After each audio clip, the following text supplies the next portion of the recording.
Hello everyone. I am back.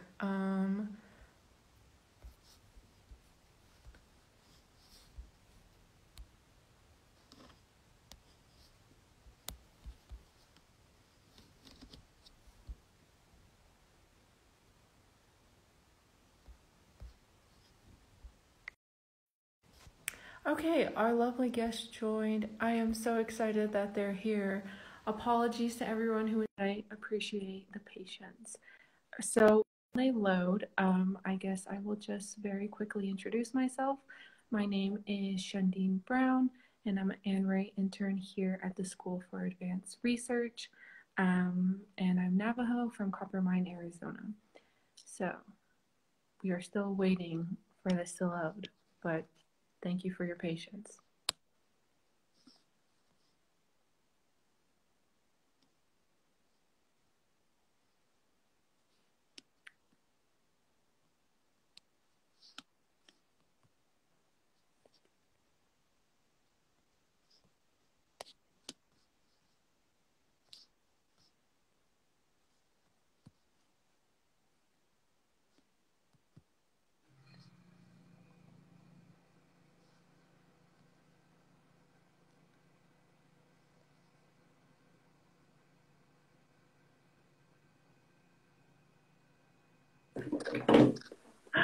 Oh my gosh.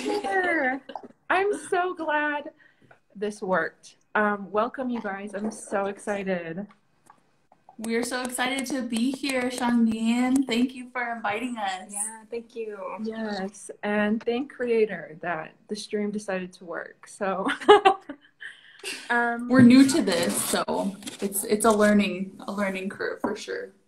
Definitely, yeah. So big thank you to everyone who's here today. I already kind of introduced myself. My name's Shundeen, blah blah blah. But the real stars of the show today are Basil and Darby. So I'm going to do a big, long, fabulous introduction of them, and then I'm going to let them introduce themselves in their own words. Okay, so about our fabulous artist today.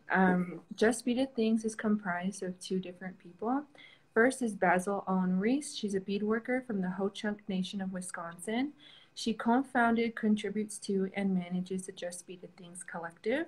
She is fluent in multiple beading techniques. Her work focuses primarily on pake or diagonal bead weaving, and these earrings that I'm wearing today, Basil made. A style that's traditional to Ho-Chunk people. She began creating this style after visiting family in 2018 when she learned this technique from an elder relative. Continuing this traditional art form has become motivation for her creative pursuits, as well as designing new patterns to show her personal aesthetics. She earned her BA in Native American Studies from Dartmouth College, woot woot, in 2016 and moved to Santa Fe, New Mexico in 2017. She currently resides and creates in Chimayo, New Mexico. And for Darby, the extremely talented Darby, Darby Raymond Overstreet is an award-winning digital artist and printmaker. Born in Tuba City, Arizona, and raised in Flagstaff, Arizona. She's a proud member of the Navajo Nation. Woot woot. She received her BA in psychology and studio art and graduated with honors from Dartmouth College in 2016. Like Basil, she currently resides in Chimayo, New Mexico, and through her work she studies, works with, and creates Navajo and Dene pattern designs that materialize through portraits, landscapes, and abstract forms. Her work is heavily inspired by and derived from traditional Dene and Navajo textiles, with particular interest in pieces woven in the late 1800s to 1950s. She's also a co-founder and contributor to the Just Beaded Things collective. And together, these fabulous and amazing Indigenous women combine their unique skills within Just Beaded Things to create contemporary jewelry and sell it in the digital marketplace, which is what we're kind of going to be talking about today. Everything on their website, which major plug, make sure you check it out, is justbeadedthings.square.site, is handmade by them with love and care. So send them an email or message them or like any of their pages at Just Beaded Things on Facebook or Instagram. Okay, that was long-winded, but I want to give you guys the opportunity to introduce yourselves in your own words. Can I go first? Yeah, you go first. Hi, everyone. Thank you so much for tuning in. My name is Basil Owen Reese, and I am from the Ho-Chunk Nation based in Wisconsin. I grew up just north of La Crosse, Wisconsin, right on the Mississippi River. I come from a family of 5 daughters, so I'm number 4 out of 5. And I learned beadworking kind of on and off throughout my life, but have really seriously began pursuing it in the past 4 years. So yeah, I'm just really thankful to be here today and to have this creative outlet really that brings me joy in so many ways. Nice, that was great. Ja, Darby and Hoenflan initially, Pilagana Bashashin, Kiani Rashache, Do Nachile Rashanale. Hi everyone, I'm Darby Raymond Overstreet, and I am a Dene artist based in northern New Mexico. Live in Chimayo, and I am a digital artist and printmaker, like Haley said, but I also do beadwork. I started beadworking probably when I was around 12 or 13 years old, but it's something that I've kind of done off and on, but yeah, really got back into it when we started Just Beaded Things. So it's nice to meet you all and share a virtual space with you. Yeah, and before we get started, I just really quickly want to say a quick land acknowledgement, quick but important. Here at SAR, where I'm recording this and going live, the SAR campus is located on the traditional lands of the Tewa people, Owapoge Owinge, excuse my pronunciation, but in translation, that's White Shell Water Place or Santa Fe, New Mexico. And surrounding our campus are the landscapes of Pueblo, Apache, and Navajo communities whose people continue to maintain vital connections to this place. As an institution, privileged to steward Indigenous cultural material and committed to uplifting Indigenous voices, we strive to maintain respectful and mutually beneficial relationships with these communities. We not only honor the ancestral stewards of this land, but celebrate their past, present, and future. And I'm so excited today that we can feature these really amazing Indigenous women in our series, because not only are they artists and involved in the Santa Fe Indigenous fashion sphere, they're also really great people. And I think that Darby and Basil are great examples of kinship in the Native arts community. So big plug, make sure you follow all their social medias. And also Darby does have individual social media sites for her individual digital work. Okay, so long-winded intro, people, but let's get to the juicy questions. So could y'all please tell us about the origins of Just Beaded Things? I'm curious kind of about the beginning story, and also when and why did you decide to take a beading experience to a collective and a business? Mm-hmm. Well, I think that when we began beading, and when we named it Just Beaded Things, it was more so a collective than it was a business when we first began. And it served as a way for us to maintain ties with some of our fellow college graduates and friends from when we were in undergrad. It was kind of a tricky time in our lives to transition from students to the real world and kind of not necessarily always knowing what we were doing. So it served as a way to stay connected and kind of de-stress and have a creative outlet during that time. And so, yeah, it really started as more of like a community space for us, and over time has more transitioned into a business space. Mm-hmm. And we started with a few other friends, so we just want to mention that the collective is always evolving. Primarily, Darby and I kind of like keep the continuity of it, but we have family members, we have friends from college who filter in and out and whose work we feature on our page and have from its inception. But yeah, so primarily a community space and a way for us to have a creative outlet and check in with one another and engage in, projects with one another. Yeah, Baz and I, we just, we kind of keep it going and keep it what it is, as in like we manage the social media and we do contribute regularly, but the other people that whose beadwork we also will like take with us to markets and whatnot, or sometimes sell on our website. You know, they have other things going on in their lives, you know, that they have to commit to. And so our main job is to keep the space open to them. And then also we just want to keep beading and keep doing what we set out to do, which is just bead things. Yeah, so kind of off script, but I know that recently you guys had some pieces with Baz's little sister, and I just think it was really awesome seeing her work and seeing her kind of do her own thing. Mm-hmm. Yeah, it was special to have her work on our page too. So moving on to our next question is, y'all work together with the Just Beaded Things collective. Can you guys tell us more about working together, making art and jewelry?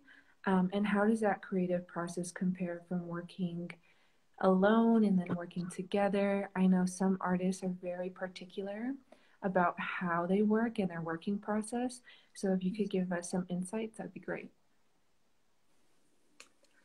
Oh, let's see.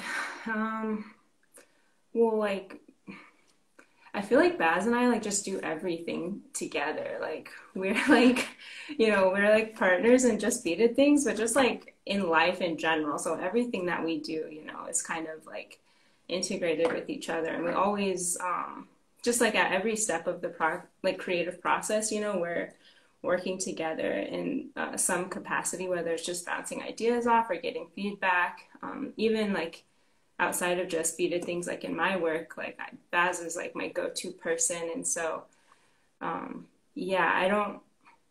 it's like kind of different, I guess. We do our separate things, but we're always incorporating each other and like looping each other in.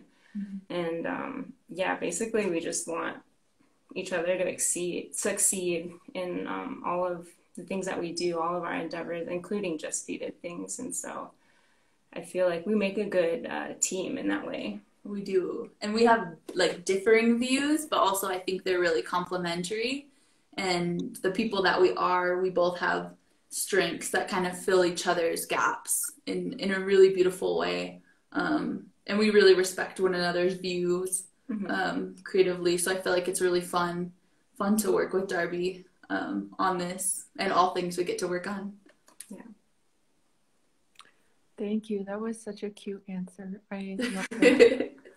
I also just want to let our audience know that if y'all have any questions, feel free to type it in the chat box, because we really want to engage with y'all. And so my questions are kind of boring, but the audience questions, that's what we love to hear.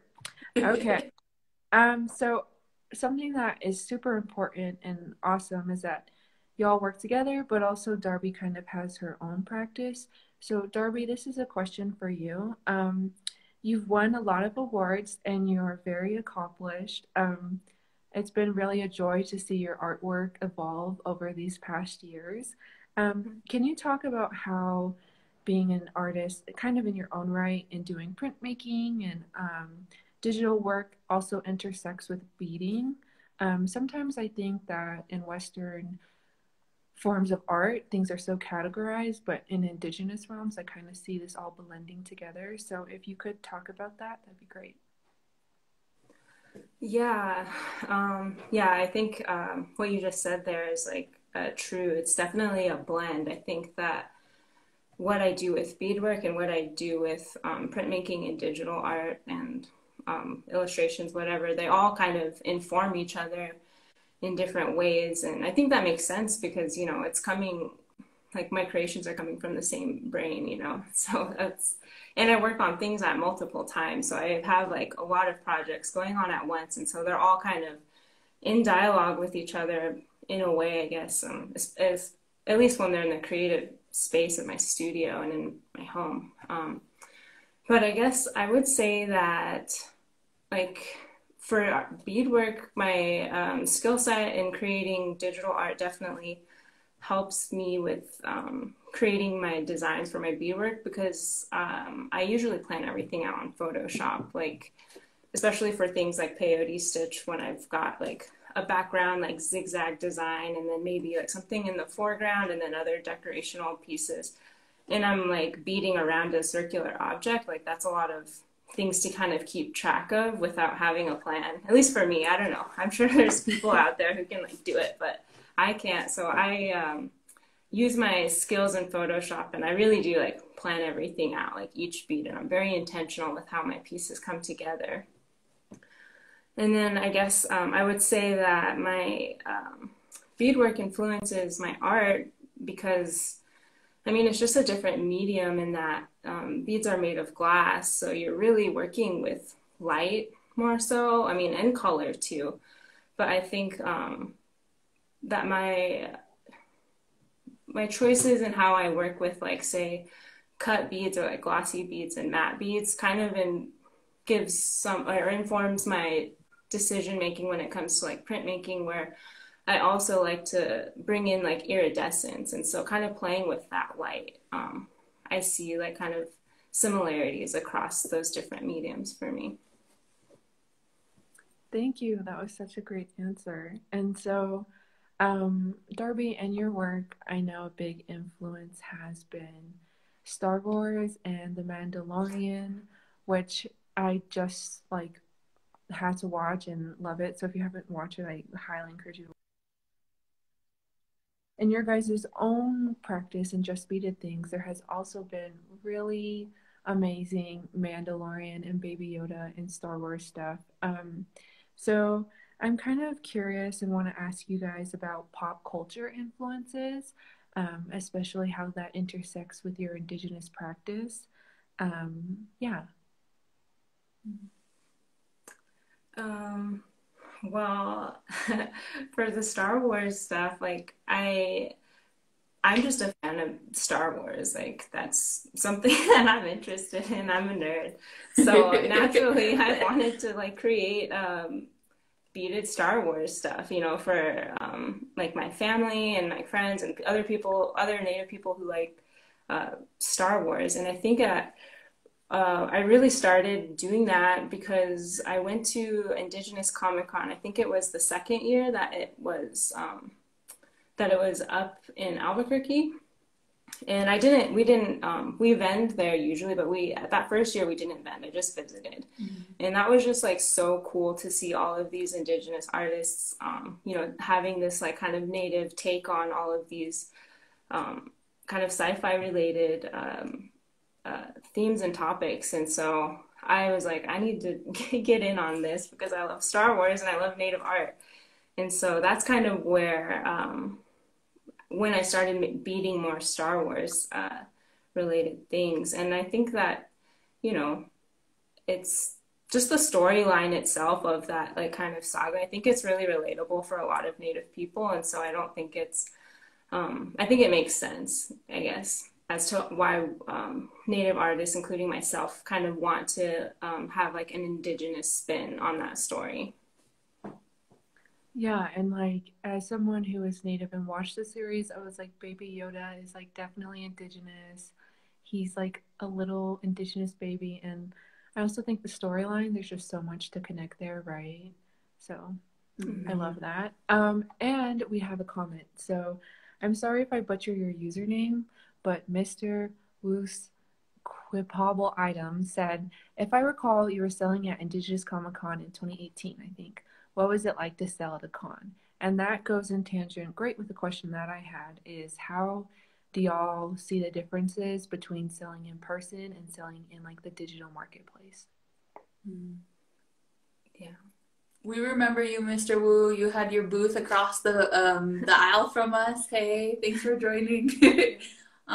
We love selling at the cons. I feel like it's just a cool like gathering place and like I think grounds for meeting people, and all markets are. I think Indigenous Comic Con is really special in a lot of ways because it's just a lot of passionate people. Like, you know, I think people who are into sci-fi, into like Star Wars. It's not like, oh, I dabble. It's like you're into it, you know.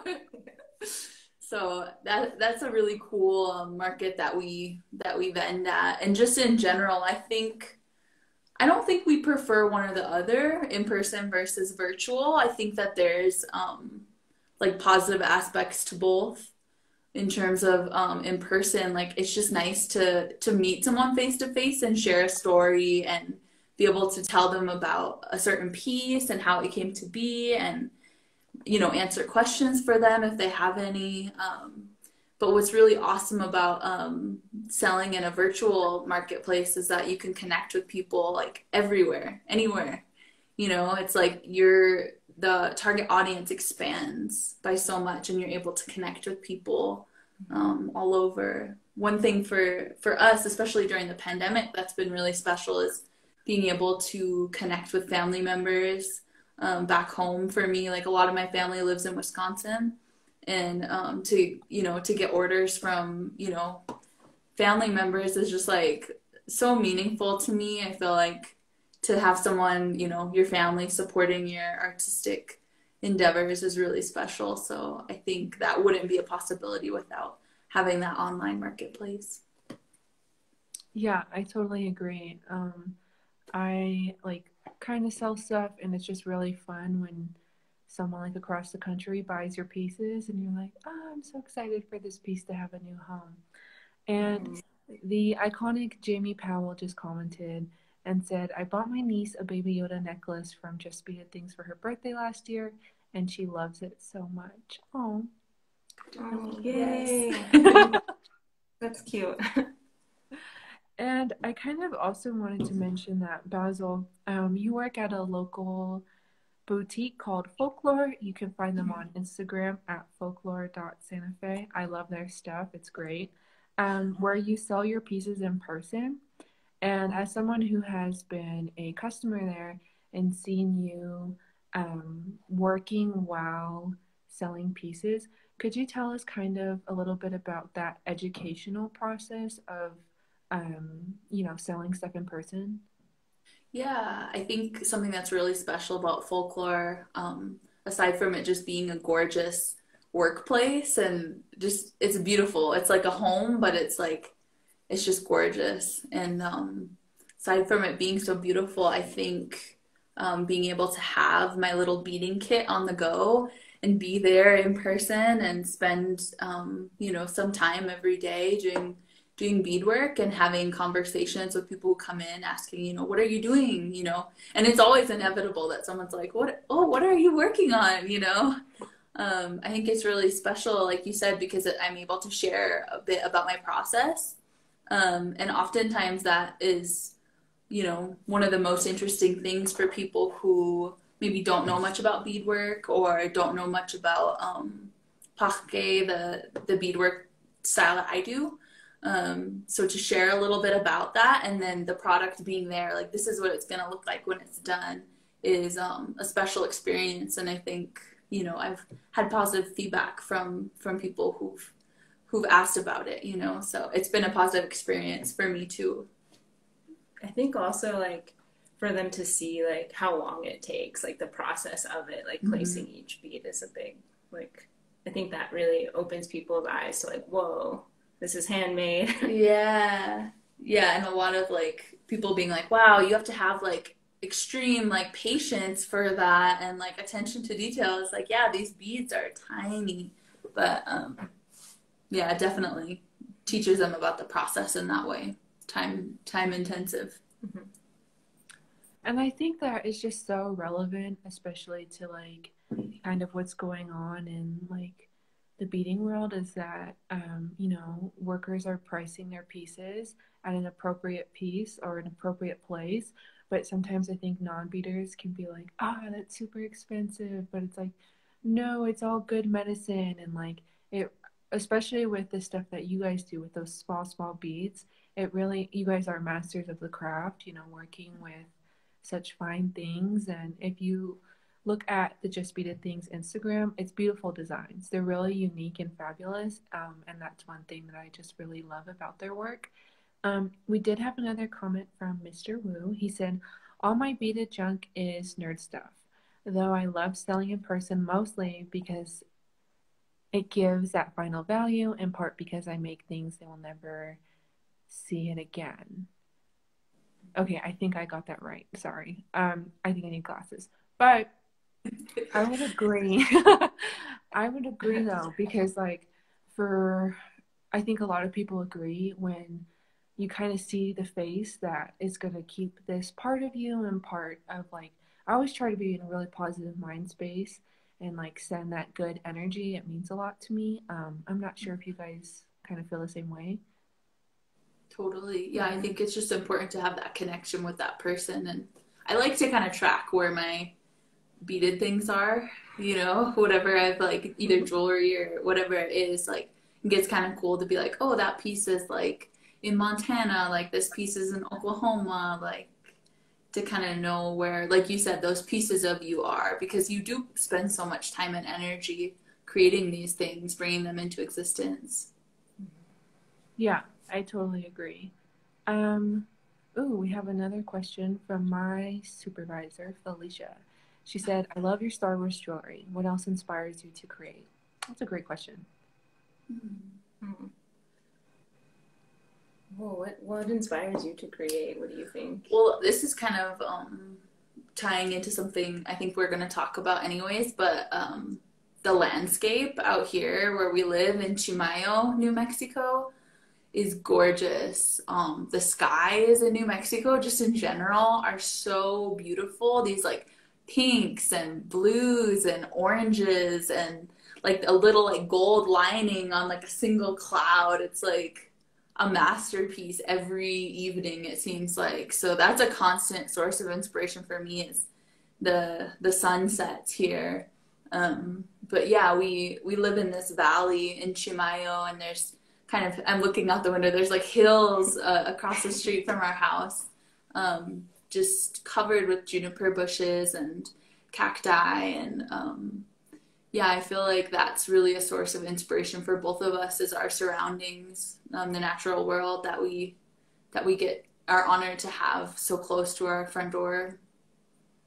Mm-hmm. Yeah, I think too, like, I mean, when I think about like why, like when I start beading, like why do I start beading? Like it is like draws like inspiration, like, you know, as I was saying, with like the environment and stuff, but it's such like a meditative process. It's also kind of like therapeutic in a way too. And so for me, it's like I like to do a lot of gradients. So like just like really taking my time and like just working through that gradient, I feel like is just a really good like therapeutic practice to do for me. And you know, I do so many different types of work, you know, and so I feel like beadwork, I like to keep my hands busy too. I'm always like doing something, but like the beadwork is kind of like a way for me to kind of work and like not have to think too hard.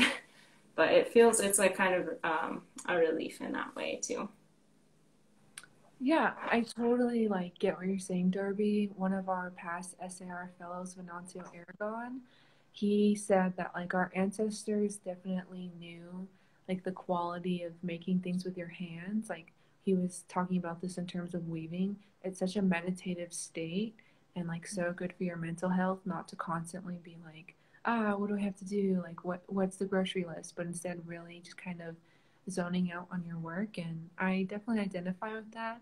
Although sometimes I'm guilty of like beating while texting and eating snacks and watching like Netflix. So we have an awesome comment from Amy, who works at SAR. She says, I love how you describe Chimayo. It is such a beautiful place. Maybe an odd question, but do you ever get ideas from your dreams? Ooh, that's a great question. That is a really good question.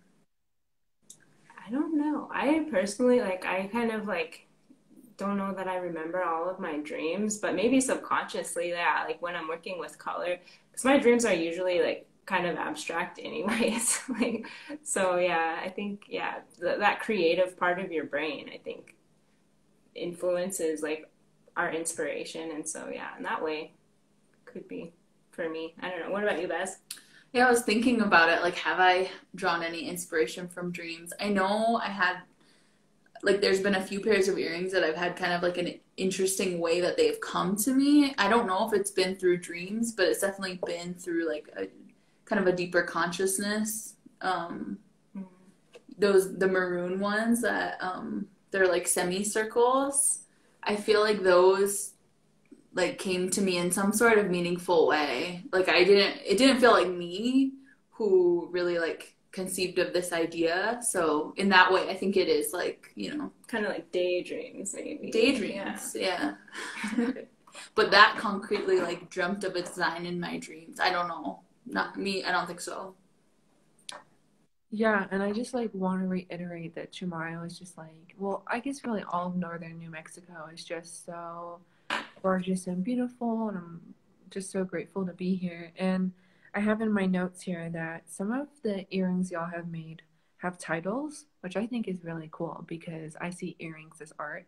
But we have titles such as Sunset Arrows, Day and Night, and Snowflake. I love Snowflake. Um, so could you all talk about why you do title your pieces?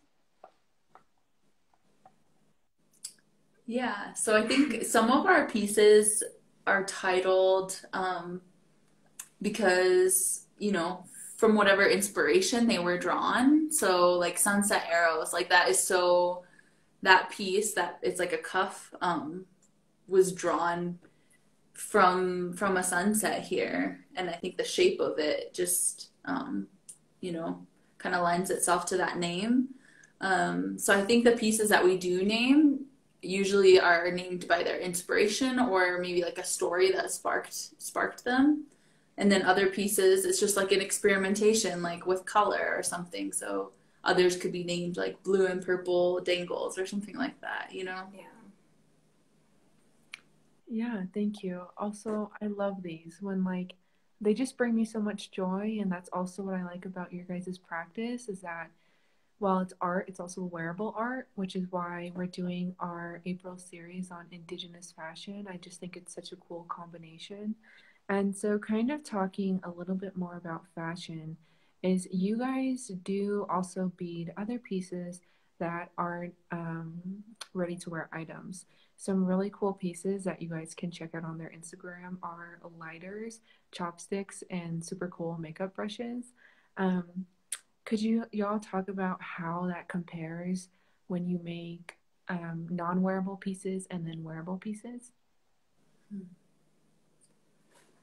Yeah, so when we, like, one of the kind of, I guess, goals of Just Beaded things is we wanted to bead things to kind of help our, like, you know, just people and to, I guess, indigenize or, you know, kind of exercise a part of their indigenous identity. And so when it comes to making things that are wearable, like the earrings and bracelets and necklaces and whatnot, that's like, I guess the intent behind those pieces is that our wearers will be able to kind of perform their indigeneity by the way that they're looking or the way that they're adorning themselves. And then when we're beading objects, it's kind of like more like indigenizing like a space. Say like your office, if you're like having beaded pens, or like with the chopsticks, like you're indigenizing your, you know, silverware drawer or whatever, your dinner table. And so it's like kind of another way of indigenizing, but more so like with objects in space rather than being worn, and like kind of about like, you know, self-identity. Thank you. I love that. And I think it's so cool also because on our next question, y'all make some jewelry pieces that are badass. Just for some examples, we have chokers, or Just Beaded Things has made chokers that say "Fuck Columbus, Decolonize, and Resilient." Y'all also have some beautiful cuffs with the MMIW on it, and also just Indigenous. So when did you guys kind of decide to make like a conscious effort to include Indigenous activism in your artistry? And I'm also curious if there has been any uncomfortable situations or any pushback from these strong messages. Well, I think that from its inception, we've always wanted to make Just Beaded Things, you know, a political space, a space for us to express our views. And I think as Indigenous peoples, we are inherently political. You know, if it was for the US government, we wouldn't be here today, right? We wouldn't be identifying as Indigenous people. That was their intention, to not have us here. So I think just being an Indigenous person, we are inherently political. So yeah, expressing our views and sparking conversation for maybe people who, you know, want to learn, want to know what this experience is about. And also, like, you know, finding other people who share a similar experience and connecting over that, right? Like you said, like, oh, that's a badass choker. Like, let's be friends, you know? Just a way of like identifying as who you are. So yeah, that's been continuous since the beginning of just Beaded things. But in terms of negative pushback, we haven't really had any. Yeah, it seems like everyone's been like really supportive, and yeah, we're just trying to kind of give people an opportunity to, you know, have these conversations about issues that affect our communities. And so, you know, in circumstances where they otherwise might not have, like you had an experience with the MMIW cuff, right? Like, yeah, someone at one of our booths or one of our markets somewhere came up, and I saw our bracelets that said MMIW, and they were like, well, what is that about? You know, and I just explained, like, this is an acronym for Missing and Murdered Indigenous Women. Like, there's, you know, it's an issue that affects all of our communities, and Native women are going missing at an alarming rate compared, you know, per capita compared to any other group in the US. So it's just an issue that plagues us, and we created this to raise awareness around that. Mm-hmm. But she was really receptive, you know, and that's, yeah, that felt like the perfect, like, pinnacle moment of, like, why we do what we do. Yeah, so it's just, like, our work, we hope, kind of helps to, like, start those conversations. I love that. That makes me honestly so happy to hear, because I think, you know, sometimes topics like this can be polarizing, but it doesn't really have to be, especially, you know, when badass Indigenous women like yourself are kind of like taking the leads and showing people the ropes. I'm super happy to hear that. So as our generation becomes more digital, Instagram has been kind of like a crazy online marketplace for fashion, and especially in Native communities, I love seeing other Indigenous beaders' Instagram pages.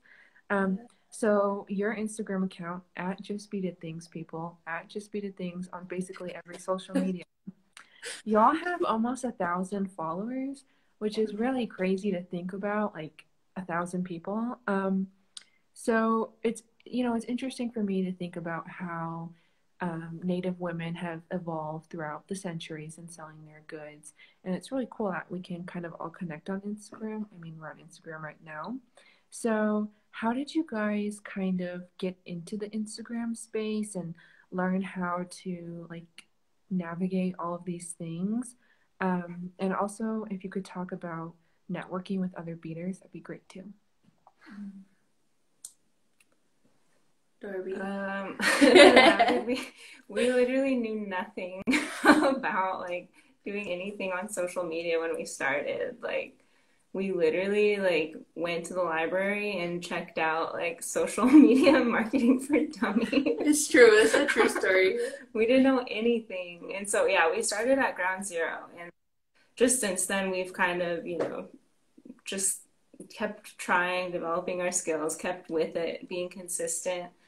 And really, it's just been more of, like, an organic growth. You know, we're not, like, chasing followers necessarily. Like, we're just kind of putting our stuff out there and hoping that we get, can, like, kind of form this community of people who like beadwork and other beaders. And, you know, we really like to follow other accounts and pages and really support other people who are creating. Like, that's so important that we all, like, you know, support each other, because that, it's just, we just need to do that. I don't know. Yeah, totally. I think too, like, the one thing that I feel like we got out of that social media marketing for dummies was using hashtags.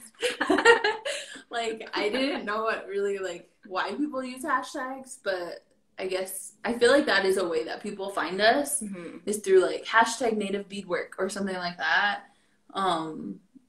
And so, yeah, that's one way that I feel like if you're starting out, it's a good way to, you know, connect with people.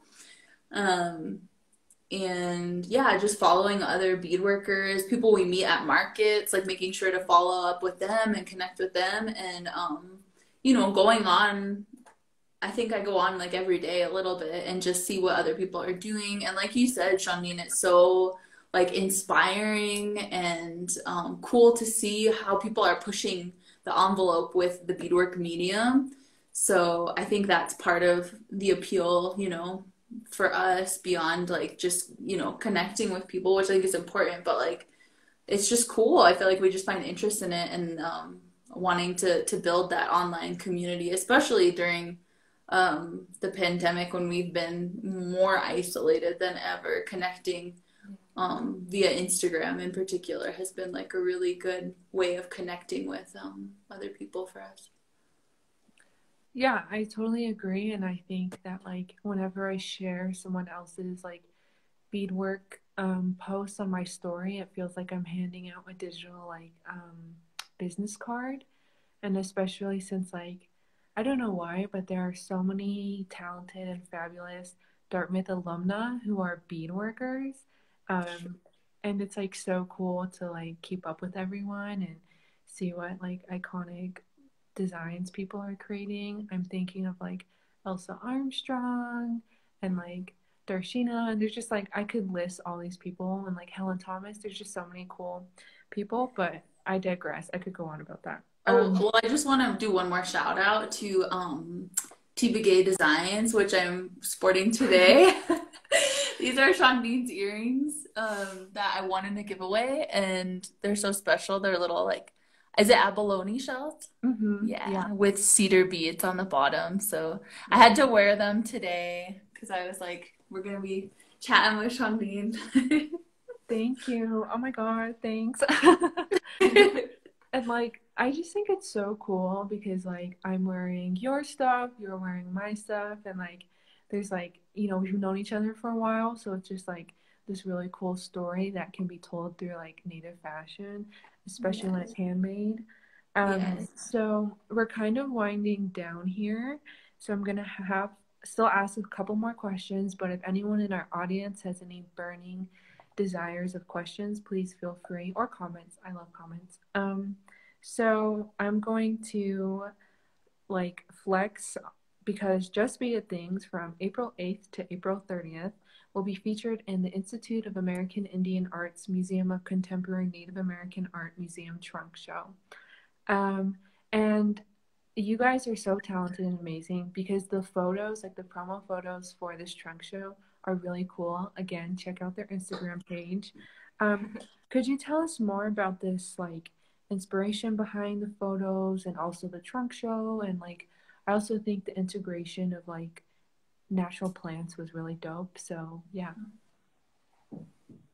Yeah, well, first off, I just want to say like all of the beadwork in that show is actually all of Basil's work. So she really did all of the hard work behind that and really put together a beautiful show. And I helped her photograph, but I mean, she really took the lead on this and really produced some wonderful work. So yeah, you can share what the inspiration is, right? Yeah, thanks, Darm. You really helped with the photos though, like Darby doing the staging for like how the earrings look so beautiful. That's Darby. But the inspiration behind the show is, I titled it Planting Seeds. And it's kind of like planting seeds in a couple ways. One is like it's springtime, so it's about that transition into, you know, new life, new growth. And there's a lot of earrings that are, you know, floral themed.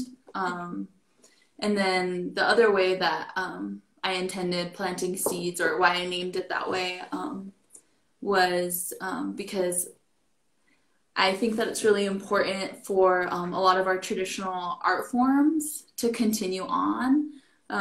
For me, learning this bead weaving technique, pahke earrings that Shawn has on and Darby has on.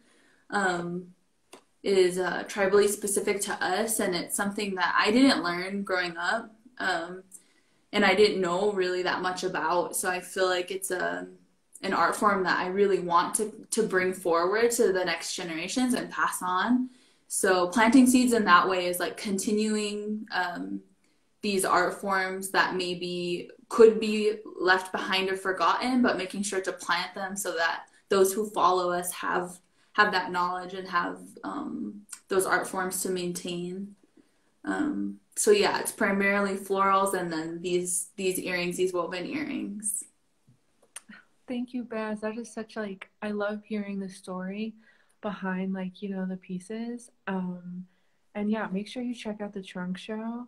And I'm also I love how it's seasonal, and I'm really excited for like spring and summer. I'm feeling good. So I love it. Love everything about it. Oh my God, Massey said incredible. Oh my God, hi Massey.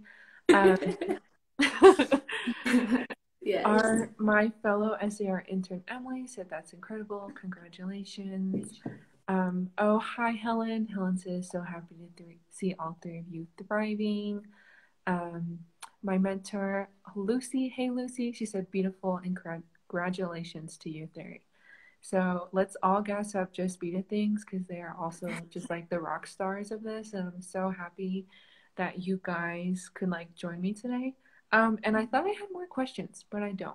So if anyone else has any commentary, feel free to ask. Also, Baz and Darby, I want to give you guys space to say anything that we might have not gotten to yet.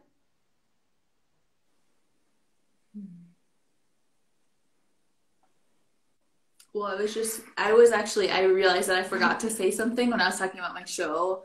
And I just wanted to say, Pinagigi, thank you to my teacher who taught me the pahke weaving technique, my Chui Sian, my auntie back home. I just wanted to do a shout out for her and say thank you for teaching me, my mom and my sister, and all the other students over the years.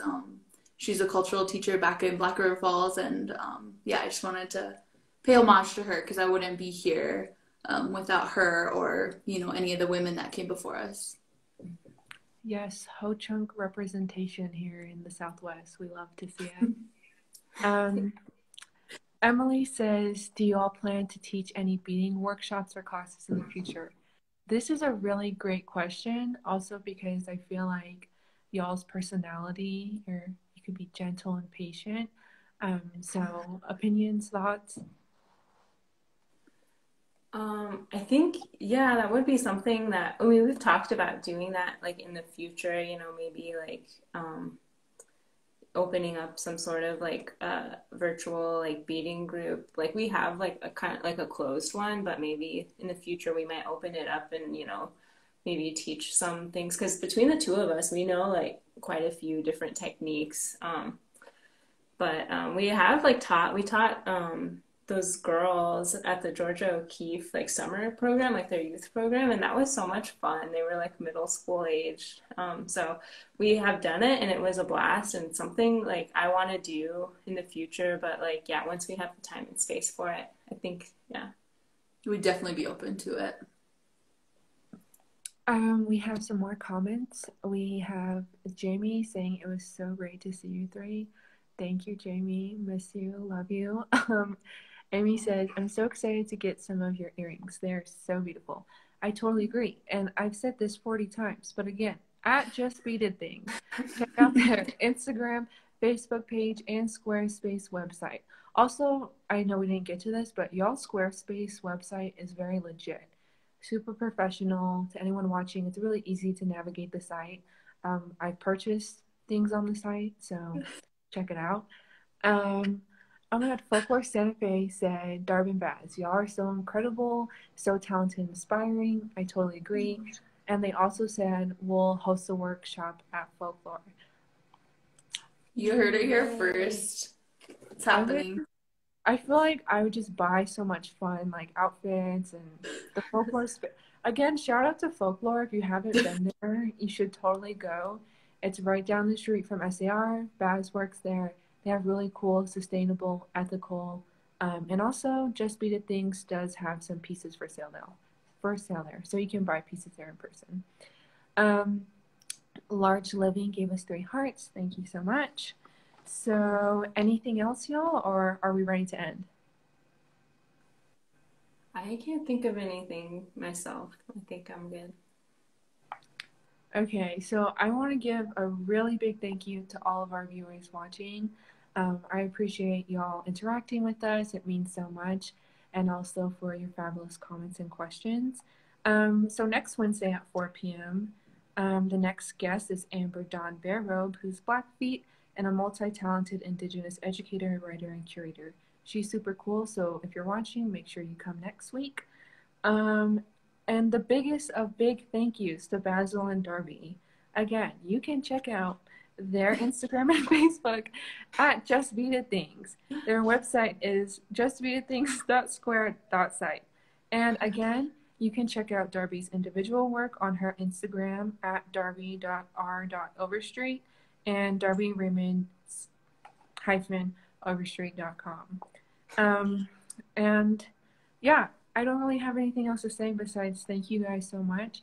I love talking about your pieces, and it means so much to me, to have a piece and hear the story behind it. Oh, also, I'm going to plug more things. The III Trunk Show, again, is April 8th to April 30th, downtown Santa Fe. And if you want to buy Just Beaded Things in person, go to Folklore Santa Fe. It's right next to Downtown Subscription, down the street from SAR. Okay, very long-winded. And if you've been with us from the beginning, thank you for bearing with my technical difficulties as a grandma. Yeah, okay. That's all from me, folks. And Baz and Darby, thank you guys so much. You're so talented, and it's kind of crazy that we were all in accent apartments and now we're here. Yeah, that's where it started. Yeah, that's where it all started. You were there. You were part of it. Thank you so much, Shawn, for having us and giving us this opportunity to share. And thank you to SAR for hosting this series. Mm-hmm. Yeah, thanks again. This was really fun. And yeah, I'm glad that we could be here. And I'm just thankful for this virtual space. Well, thanks guys for watching, and if you didn't get to watch the whole thing, this will be on our Instagram Reels and on our YouTube channel. Okay, that's all the plugging I'm going to do. I can't plug anything else, but thank you guys. This was super fun, and I'm sending lots of love and good medicine to you guys and everyone watching. So with that said, I'll say goodbye, and thank you again. Thank you.